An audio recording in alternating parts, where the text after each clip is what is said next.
হয়েছে, সেখানে আগুন ছড়িয়ে পড়েছে সেই স্কুলের বিল্ডিং এ।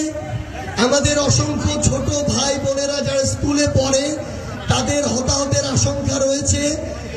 হয়তো সৃষ্টিকর্তা না করুক, আমরা আমাদের অসংখ্য ভাই বোনকে হারাতে যাচ্ছি। আমরা সবাই তাদের জন্য দোয়া করব যেন খুব দ্রুত তাদের সেখানে উদ্ধার অভিযান সম্পন্ন হয় এবং আমাদের কোনো ভাই বোনকে আমাদের হারাতে না হয়।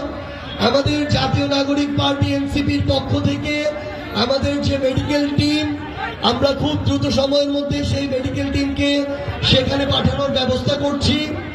বাংলাদেশের অন্যান্য রাজনৈতিক দল, স্বেচ্ছাসেবী সংগঠন থেকে শুরু করে সরকারি বেসরকারি যত সংগঠন রয়েছেন, প্ল্যাটফর্ম রয়েছেন, তারা এই উদ্ধার কার্যক্রম এবং আহতদের সেবা প্রদানে সর্বাত্মক সহযোগিতায় অংশগ্রহণ করবেন।